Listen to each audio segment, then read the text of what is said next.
श्रीगणेशाय नमः। हरिः ॐ आनो भद्राः क्रतवो जन्तु विश्वतो दबधासो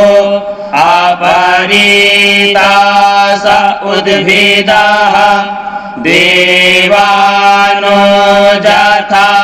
सदामिद्वृधे आसन्न प्रायुः रक्षितारो दिवे दिवे देवानां भद्रा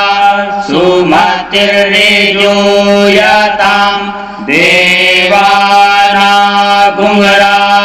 देवानागुंरातिरभिनो निवर्ततां मा देवानागुंसख्यमुपसे धीमा वयं देवान आयुः प्रतिरन्तु जीवसे तान् पूर्वया निविदा भूमहे वयं भगं मित्रमदितिं दक्षमश्रीधम्म अर्यमणं वरुणगुं सोममश्विना सरस्वतीनः सुभगमयस्करत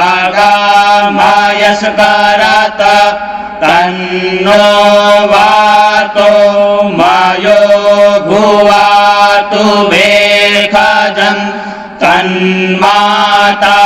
पृथिवी तत्पिता द्यौः तद्ग्रामाणः सोमसुतो मयो भुवस्तदश्विना श्रीणुतं धिष्ण्यायुवं तमीशानं जगतस्तस्थु भस्पतिं धियञ्जिन्वमवसे उमहे वयं उखानो जथा वेदसामसद्वृधे रक्षिता पायुरदब्धः स्वस्ताये स्वस्ति न इन्द्रो वृद्धश्रवाः स्वस्ति नः पूषा विश्ववेदाः स्वस्ति नस्तार्क्ष्यो अरिष्टनेमिः स्वस्ति नो बृहस्पतिर्दधातु विघातस्वा मारुताः कृष्णीमातरः शुभं जावानो विदधे भुजगमायाः अग्निजिह्वा मानवः शूरचक्षसो विश्वेनो देवा अवसागमन्निह भद्रं कर्णेभिः शृणुयाम देवा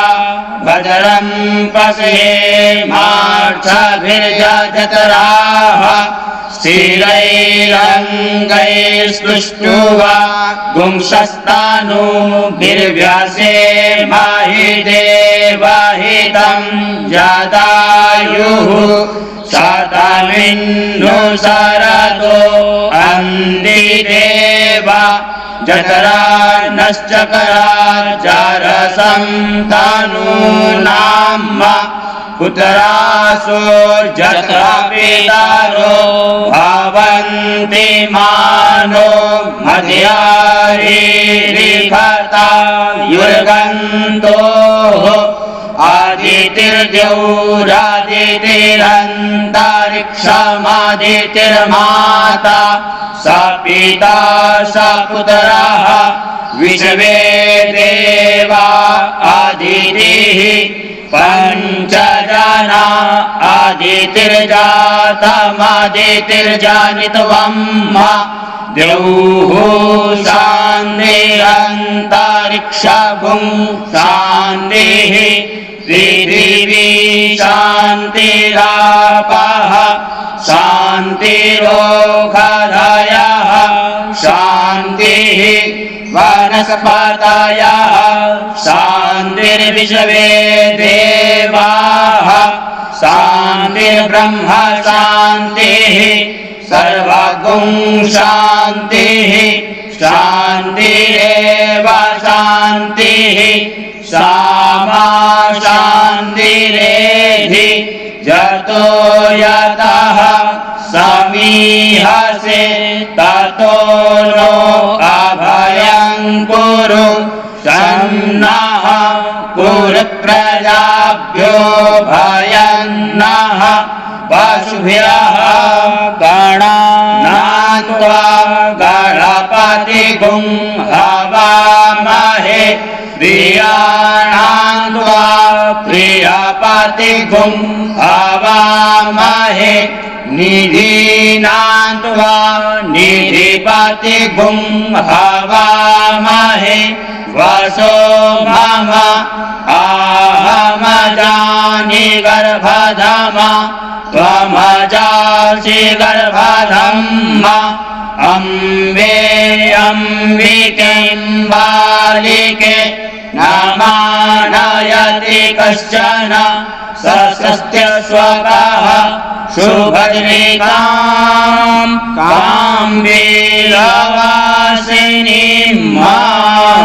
सुशान्तिर्भवतु श्रीमन्महागणाधिपतये नमः लक्ष्मीनारायणाभ्यां नमः उमामहेश्वराभ्यां नमः वाणीहिरण्यगर्भाभ्यां नमः शचीपुरन्दराभ्यां नमः मातापितृचरणकमलेभ्यो नमः इष्टदेवताभ्यो नमः कुलदेवताभ्यो नमः ग्रामदेवताभ्यो नमः स्थानदेवताभ्यो नमः वासुदेवताभ्यो नमः सर्वेभ्यो देवेभ्यो नमः सर्वेभ्यो ब्राह्मणेभ्यो नमः सिद्धिबुद्धिसहिताय श्रीमन्महागणाधिपतये नमः ॐ सुमुखश्चैकदन्तश्च कपिलो गजकर्णकः लम्बोदरश्च विकटो विघ्ननाशो विनायकः धूम्रकेतुर्गणाध्यक्षो बालचन्द्रो गजाननः द्वादशैतानि नामानि यः पठेत् शृणुयादपि विद्यारम्भे विवाहे च प्रवेशे निर्गमे तथा सङ्ग्रामे सङ्कटे चैव विघ्नस्तस्य न जायते शुक्लाम्बरधरं देवं शशिवर्णं चतुर्भुजं प्रसन्नवदनं ध्यायेत् सर्वविघ्नोपशान्तये अभीप्सितात् सिद्ध्यर्थं पूजितो यः सुरासुरैः सर्वविघ्नहरस्तस्मै गणाधिपतये नमः सर्वमङ्गलमाङ्गल्ये शिवे सर्वार्थसाधिके शरण्ये त्र्यम्बके गौरी नारायणि नमोऽस्तुते सर्वदा सर्वकार्येषु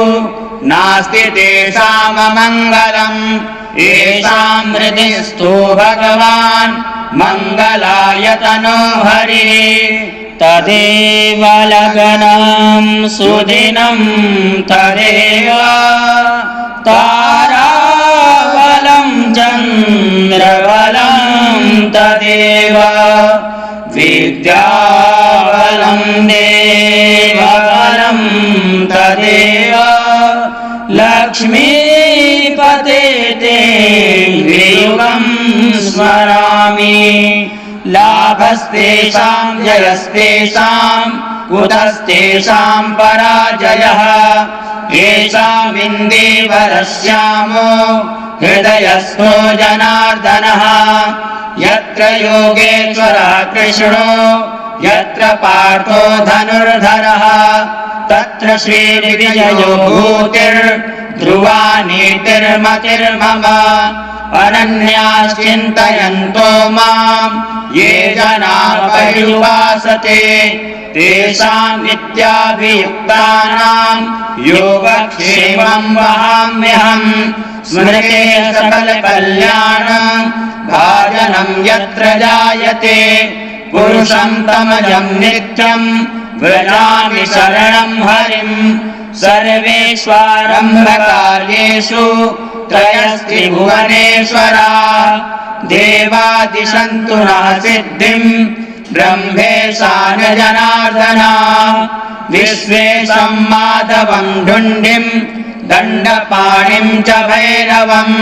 वन्दे काशीम् गुहाम् गङ्गाम् भवानीम् मणिकर्णिकाम् वक्रतुण्डमहाकाय सूर्यकोटिसमप्रभ निर्विघ्नं कुरु मे देव सर्वकार्येषु सर्वदा विनायकं गुरुं भानुं ब्रह्म विष्णु महेश्वरान् सरस्वती प्रणम्यादौ सर्वकार्यार्थसिद्धये श्रीमत्